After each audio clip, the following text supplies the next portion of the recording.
Welcome back to the channel for another video on our 05 STI. As you can see, we already got the car on quick jacks. I'm super excited for this video because we are finally going to be installing our brand new IAG coilovers, our brand new front hub, bearing, and knuckle assembly. We have an anti-lift kit, some more white line bushings, ball joints, tie rods. We have a whole bunch of parts that are about to be installed on this car. So I'm not sure if we're going to get everything done in one episode, but we're going to at least start on the fronts. We'll get everything taken off as like an assembly, and we will put everything back together. Once we get all the coilovers on, we will have to do some ride height adjustment, but it should be pretty straightforward. We'll go over step by step as far as the ride height adjustment goes, but the car's already in the air, so let's get the front wheels taken off. Let's see what we're working with. Let's go.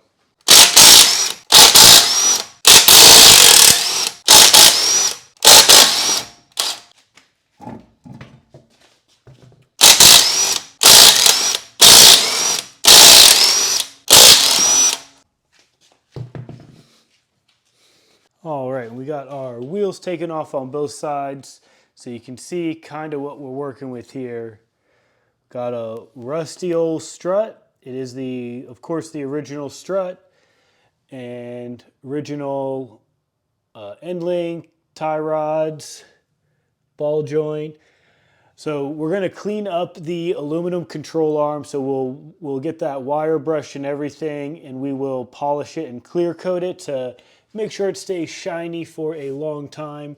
So we're going to be swapping out this bushing right here and the anti-lift that is this bushing right here. So we'll get all of that. So my plan is to unhook the brake line, unhook the ABS sensor, disconnect it out of the hub here too, and I'm just going to drop everything as an assembly. So I'll just undo the 3 bolts we have up here for the strut, unbolt it at the control arm and the tie rod and the end link, and we should basically be able to take everything out, and we'll hang the brake. But it should be pretty simple. But this car always, I shouldn't say that because this car always has some surprises for us just because of its age. So we'll see how hard it is to get these bolts out, and we'll go from there.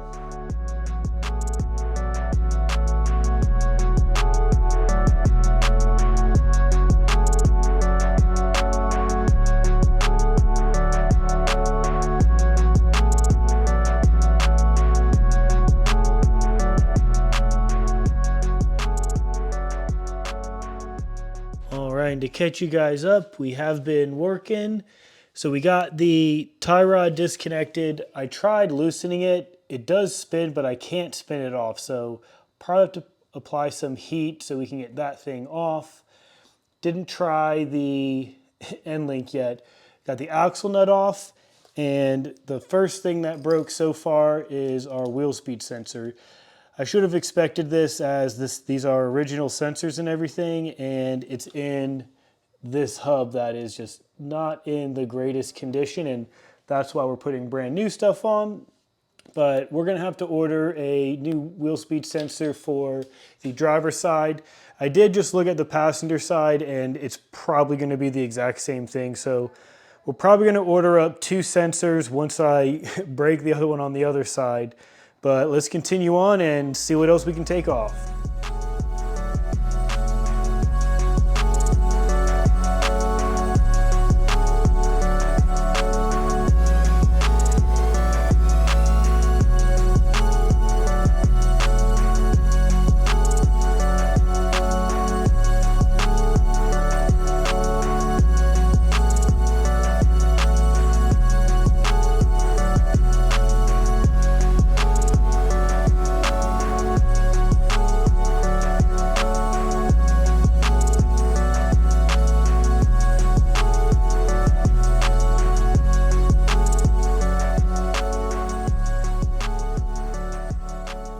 And we are making some progress. We have basically the whole knee assembly out of the car.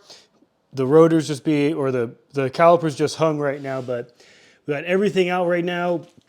These bolts were actually kind of a pain. We had to heat those up to get that bolt out. The stock anti-lift bushings, those bolts just came out right away. And yeah, I didn't even want to attempt to try to put these on. Looking at them a little bit closer, I don't know what logo, that might be a logo or something. I'm not sure if these are stock struts or if these are the originals, but I mean, they are pretty crusty. So I am very happy that we're getting these swapped out. And the top was starting to crack here on the stock rubber. So just really excited that we're gonna get all of this stuff. Like, look how crusty and everything that is. There's our broken sensor. Here's our brand new OEM knuckle. We have a MOG bearing and everything else is OEM on it. I just slapped the rotor on right there just to set it on there, just to feel it. And yeah, obviously it rotates perfect. So really excited to get these on, but we're still have some more work to do on this. Still have to get the stock end link off and our tie rod. So I'm going to try to get that tie rod off now. I'm going to heat it up and we'll see what happens. All right, and after just a small struggle, I thought I clicked record, but I didn't. But basically we just heated it up and we were able just to spin off our tie rod. So last thing left to take off is our end link, and everything has been taken off that we're going to be replacing. So not that bad. Only one thing broke so far. I mean, don't want to speak too soon because we still got to get that off. But on this side, we only broke our wheel speed sensor because it is rusted in this stock hub. So once we get that end link off, we'll work on disassembling this a little bit because we have to get this control arm freed, take these bushings out. I think we have to cut this bushing out here, and we'll see what we do about getting this ball joint out here. We do have new ball joints, and I do have, new ball joints up here, and I have the new cones. So these cones are in the control arm. So usually they get stuck or they're just like not in good shape. And then when you get them out, they're broken. So I just went ahead and picked up a brand new set from Subaru, super cheap, but let's get back to work. Let's get this knee taken apart and we will get our end link off right there. Let's go.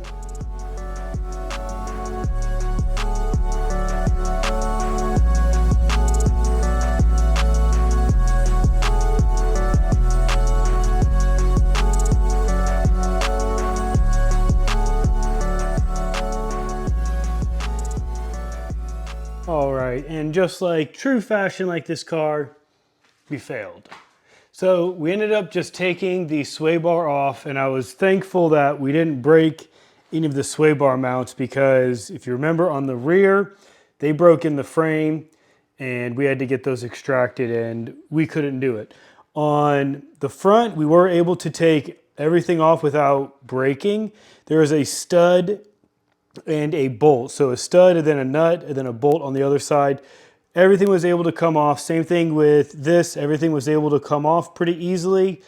Is pretty crusty, so we'll definitely get that refinished before we put it back on the car. And as you can see, we cut off the end link thinking that we could just cut it off and then this end would just fall off. But this car is old and the tie rod and the sway bar is now one piece. So we can't get the end link like rod out of the sway bar. So we're probably just gonna end up, there's a good opportunity now just to replace this with a white line component since everything else on the front end is getting replaced. Might as well just get a white line sway bar and just toss this thing in the trash. We will get this thing refinished. We'll strip it down and then repaint it and make sure it's perfect before it goes back on the car. But looking over here, we got quite a mess. We still haven't disassembled this yet. And our tie rod's still down there, but everything is now officially off that we need to take off. We just need to disassemble this and then we can start installing some of our bushings and our anti-lift kit. And we'll continue on from there. We'll see how far we can get into this video. We are running out of time today, but we're gonna keep going.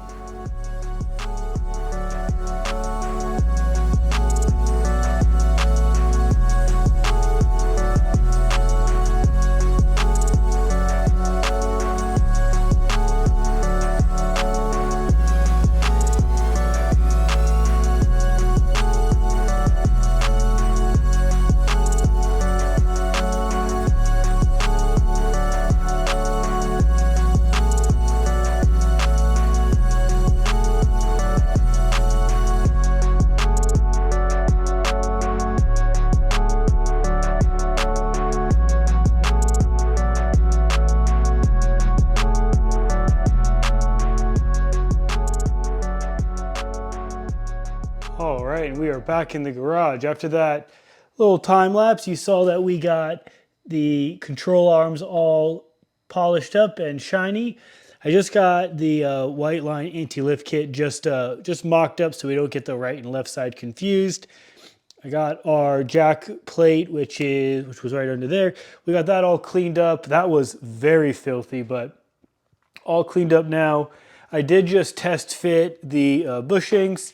Bushings just slide right into the control arm, so super happy that everything is working out. So I think that's where we're going to end it off on this one. It's 3 o'clock now and I started at 10. So this is about 5 hours of work, and we basically have this side completely disassembled, control arm all refinished and everything. And we did break a few things. We broke our wheel speed sensor, and then our sway bar over here, our end link is now part of this sway bar. So we'll have to get some of that ordered up before we can get the car 100% back together, but I want to try to get a couple things off on this side. I really want to get it disassembled. Let me just get you guys set up on a time lapse. We'll rip this side off real quick and we'll call it a day with the front taken off. The rear should be very simple as we're not doing like the whole hub and control arm thing. We already refinished the rear end. All that we're doing to the back is just slapping on the coil. So I chose to do the hard stuff first just to get it out of the way, and then the rear should be nice and easy. But yeah, let me get you guys set up on this time lapse on this side and we will get this side taken apart. Let's go.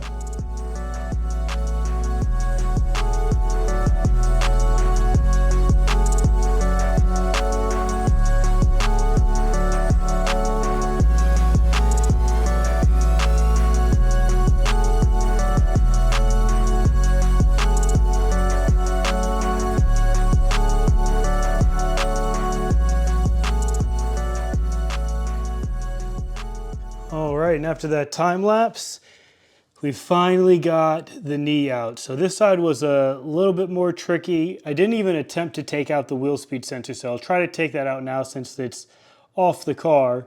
But as you can see, I did get the control arm off, and I'll show you that in a moment because I did find some issues with that. I couldn't take the tie rod off, so if you see here, we actually cut it off. I used one of my whiz wheels, and we had to cut the tie rod off, and then it actually just spun right off. So that side was pretty easy. So everything else is basically done on this side. We're just gonna like spot touch up some of these sections up here. But everything is off the car that we need taken off. Now, had another issue. So as you can see, we have our shiny control arm here that we cleaned up. And if you look closely at it, the top is kind of bent. When you go to this one, it's perfectly straight. And I'm actually really glad that I caught this. See, you can kind of see there's like a little like bump right here and it comes out. And on this one, it's more like flat and then curves in. So when I measure them, which I'll show you right now, I bent it basically a ½ inch while trying to do these bushings. So if we go straight from the flat to the black, we're at 7½ inches. And that's from right there to there, 7½. Now, when we measure this, so right on the edge, we're at 7 inches. So by hammering and heating this up, I actually bent it a ½ inch. So I actually tried heating up and bending it back the other way. Obviously that didn't work, so I'll have to figure something out with these. I don't even know if I'm going to attempt this one because, I mean, that bushing was a pain in the dick to get out. I mean, it's easy to get the center part out, but then there's a metal sleeve, so you cut the sleeve out, and then you have to hammer it out. You hammer the metal sleeve out, and just over time, it's a steel sleeve and an aluminum control arm. So aluminum and steel really don't mesh well. So it does corrode pretty bad on that joint right there. So yeah, I'll try to figure out what to do with this, but obviously we have to order at least one. We're probably just going to order a pair. Obviously we have our bushings right here that we're going to be getting installed. Here is the bushings for these right here. But so yeah, I mean, to figure that out, super bummed that those were actually bent, but we did make a lot of good progress in this video. We are going to cut it off today. Now it is 4:28, so that took me about an hour and a half to get this side taken apart with all the little issues that we had. So we had a long day in the garage, about 6 or 7 hours in here, trying to get this car back up to spec, and we're breaking a lot of stuff, but we're also making some progress. So we're gonna order some parts so we can get the front back together, and then we'll start moving on to the back. But until next time, see you guys.